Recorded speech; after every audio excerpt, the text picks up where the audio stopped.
প্রিয় ছাত্রছাত্রী সকলকে আমার এডিএসএল স্টাডি রুমে স্বাগত।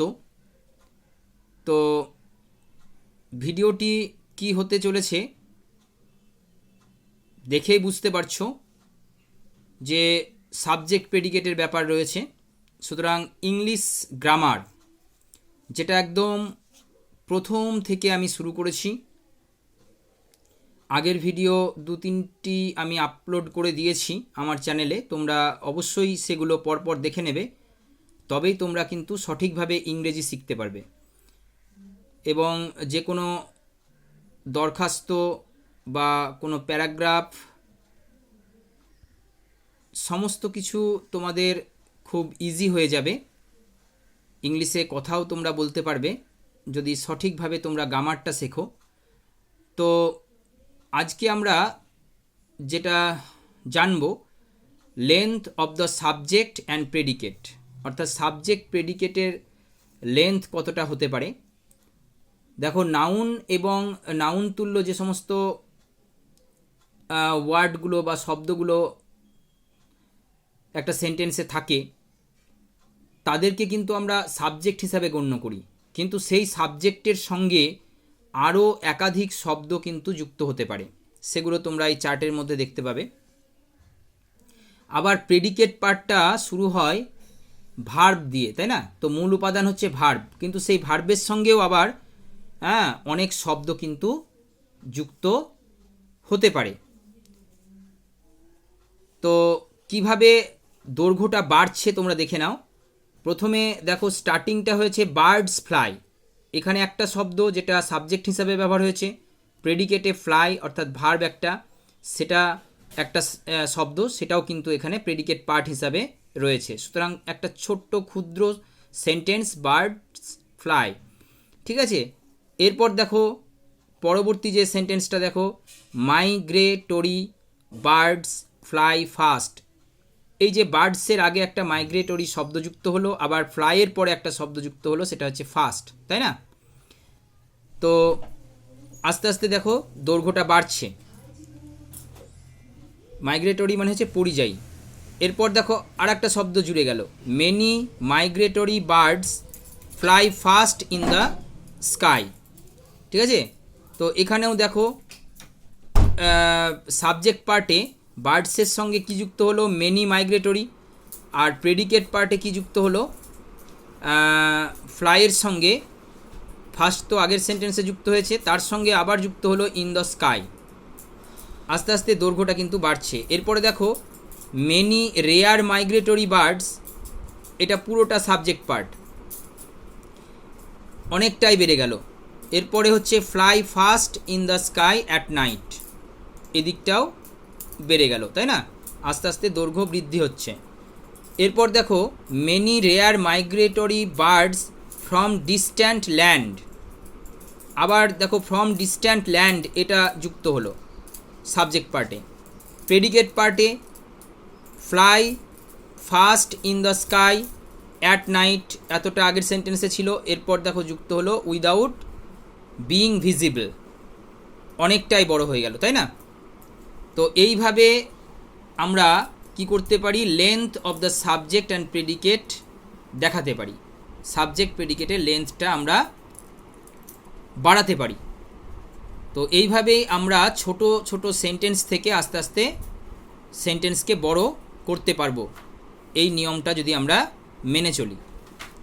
এরপর আমরা জানবো যেটা concord or agreement of subject, অর্থাৎ সাবজেক্টের নাম্বার এবং পার্সনের সঙ্গে ভার্বের যে মিল, অর্থাৎ সাবজেক্ট ভার্ব এগ্রিমেন্ট, কিংবা একটা ফ্রেজ বা ক্লজের সঙ্গে এগ্রিমেন্ট, তো সেগুলো আমরা পরপর জানবো। তো আজকে আমরা যেটা জানবো সেটা হচ্ছে সাবজেক্ট ভার্ব এগ্রিমেন্ট। তো বি ভার্বের ক্ষেত্রে সিম্পল প্রেজেন্ট এবং পাস্ট এবং অন্যান্য যে ভার্বগুলো রয়েছে তার সঙ্গে সিম্পল প্রেজেন্ট এর যে মিল সেটা আমরা দেখতে পাই। দেখো সিঙ্গুলার প্লুরাল অনুযায়ী কিন্তু তোমার আমরা ভার্বকেও আমরা কি করতে পারি, চেঞ্জ করতে পারি, তাই না? মানে সাবজেক্টটার সঙ্গে যে তোমার ভার্বের যে যোগসূত্র সেটা কিন্তু আমরা বের করতে পারি। দেখো, যখন আমরা সিম্পল প্রেজেন্টে কোনো সেন্টেন্স লিখব, হি লিখলে পরে হিটা হচ্ছে সাবজেক্ট এখানে, তাহলে কিন্তু আমরা নোজ লিখব যেহেতু সিম্পল প্রেজেন্ট। কিন্তু যখন আমরা পাস্টে লিখব তখন কিন্তু আমরা লিখব হি নিউ। হি নোজ মানে সে জানে, আর হি নিউ মানে সে জানতো। তারপর দেখো, হির পরে যখন আমরা প্রেজেন্টের ক্ষেত্রে আমরা লিখছি, সিম্পল প্রেজেন্টের ক্ষেত্রে, তখন দেখো যদি আমরা প্লুরাল করছি কাকে, সাবজেক্টকে, সাবজেক্ট এখানে হি মানে সিঙ্গুলারে ছিল, কিন্তু সাবজেক্ট যখন আমরা প্লুরাল অর্থাৎ দে করছি তখন কিন্তু নোজ থেকে সেটা কিন্তু নো হয়ে যাচ্ছে, তাই না? অর্থাৎ এসটা কিন্তু এখানে যুক্ত হচ্ছে না। তো নিশ্চয়ই ভার্ব এবং তোমরা সাবজেক্টের এগ্রিমেন্ট বুঝতে পারছো। এরপর দেখো পাস্টের ক্ষেত্রে কিন্তু সিঙ্গুলার এর ক্ষেত্রেও নিউ হয়েছিল, দে প্লুরাল তার ক্ষেত্রেও কিন্তু নিউ হবে, ঠিক আছে? এরপর দেখো বি ভার্ব হচ্ছে ইজ, তো হির পরে ইজ হবে এ স্টুডেন্ট, ঠিক আছে? এটা সিম্পল প্রেজেন্ট টেন্স। পাস্টের ক্ষেত্রে লিখতে হবে হি ওয়াজ এ স্টুডেন্ট, কিন্তু যখনই এই সিম্পল প্রেজেন্টকে যে সাবজেক্ট হি রয়েছে যখনই প্লুরাল করব তখন কিন্তু চেঞ্জ হয়ে যাবে। হ্যাঁ, দে আর স্টুডেন্টস, অর্থাৎ বি ভার্বটা চেঞ্জ হচ্ছে। হির পরে ইজ হবে, কিন্তু দের পরে কি হবে, আর হবে। এটা ভালোভাবে মাথায় রাখবে। এখানে হি ওয়াজ এ স্টুডেন্ট, এই ওয়াজটা কিন্তু এবার চেঞ্জ হবে প্লুরাল ফর্মে, ওয়াজটা হয়ে যাবে ওয়্যার, অর্থাৎ যেহেতু এখানে দে হয়েছে, এটা যেহেতু প্লুরাল ফর্মে হয়েছে সাবজেক্টটা, তাহলে সেই জন্য কী হবে, দে ওয়্যার স্টুডেন্টস হবে। বোঝা গেল? ভার্ব এবং যে সাবজেক্টের যে এগ্রিমেন্ট সেটা আমরা এখানে দেখলাম।